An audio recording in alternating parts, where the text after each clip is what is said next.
Anyone hoping a new president would mean an instant easing of the irritants that were raised in Canada-U.S. relations during the Trump era, may well be worried about what we saw yesterday, Joe Biden's new Buy American plan.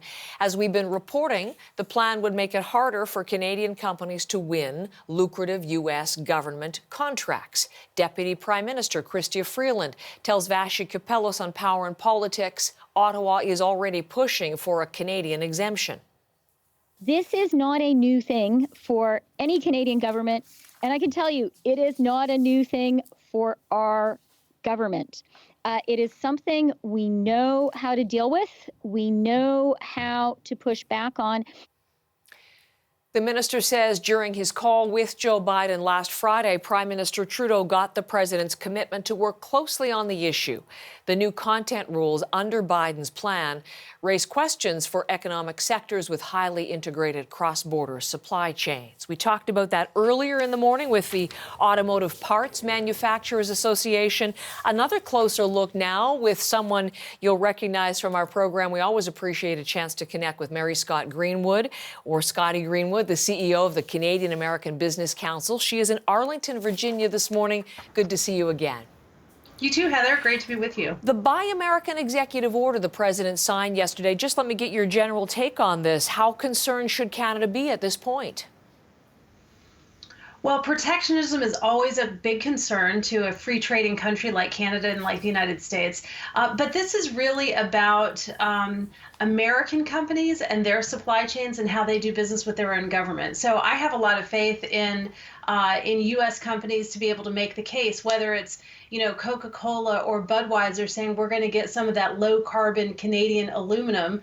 We're going to keep that going in our supply chain. So that's not a perfect example, of course, because this is about government procurement. But the principle is the same, which is U.S. companies assuring the U.S. government that they're doing everything they can to have a safe and secure supply chain with trusted partners and to do as much as they can here at home. So even though, for example, the National Chamber of Commerce was warning this could have a chilling effect on business, to use its words in a statement, and this would be another unhelpful step, it sounds like you're, at this point, not overly concerned. Well, we're not happy about it, but we're also not surprised. The good thing about the Biden administration, Heather, is that they play by the rules and they engage respectfully with partners and allies to put their agenda forward. So you don't have this sort of governed by tweet and retaliation for no good reason. It will be a logical process. There will be time for people to make their case. There will be a person in the White House, an office in the Office of Management and Budget, who is assigned to look at exemptions for places like Canada in our supply chain where they make sense. So it's not fabulous, but it's not the worst news in the world. Okay, so I want to talk about the relationship more broadly in just a second. But as you mentioned, this logical process that is starting now with the signing of that executive order, there will be time because they're just beginning to assess things, I guess, before they make moves. What does Canada need to be doing then, right now, in this interim, in this period of assessment?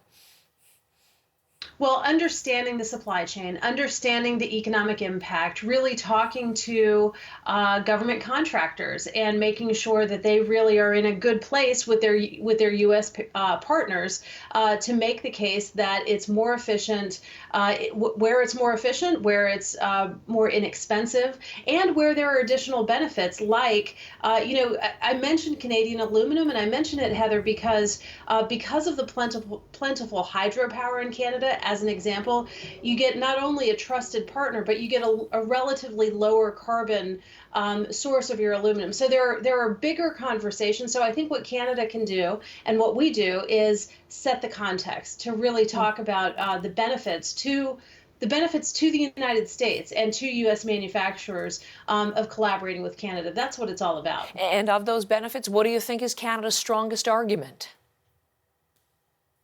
Safe, reliable, efficient, and commitment to sustainability. This Biden administration is going to be talking about its carbon plans, its green plans, its sustainability plans. Yesterday was Buy America Day. Tomorrow is Green Day, if you will. And so Canada is aligned in those in those goals, whether it's fuel emission standards or what, air, water, you name it. So I think that's one of the big benefits. And then also just the basic efficiency. We've got to regrow this economy, rebound this economy together. We can't be having government rules that make things more expensive and more difficult for us to bring back those jobs. As you just said, I mean, America First sentiment is certainly nothing new.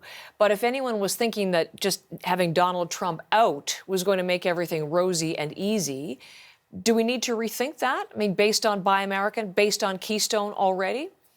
It doesn't make it rosy and easy, Heather, you're right. It makes it more polite. It makes it more normal in terms of how we deal with each other. And so it makes it more predictable. It's easier to engage. But the issues, American interests, are always American interests, just like Canada will stand up for its own interests. So that hasn't changed. The manner in which we deal with each other, the fact that the U.S. Is going to play by the rules and is going to adhere to the international order, whether that's the World Trade Organization, the World Health Organization, or our new NAFTA agreement, that's what really matters. It's the way we engage with each other. So a different kind of working relationship we will be watching for. All right, let me tap into something with your deep experience. We're talking Keystone right now. We're talking Buy American right now. Is there an issue out there that perhaps we haven't spent much attention on yet that you think could be something of significance in this early stage of the Biden administration for the Canada-U.S. relationship?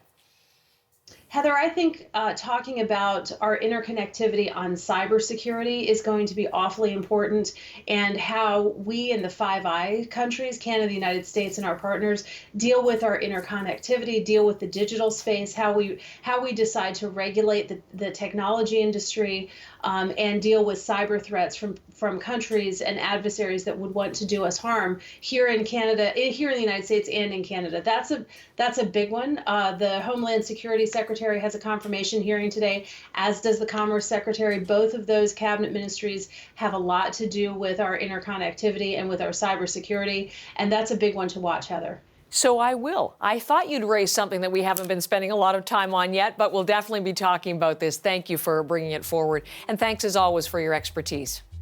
Thanks, Heather. Great to see you. You too. Mary Scott Greenwood in Virginia this morning.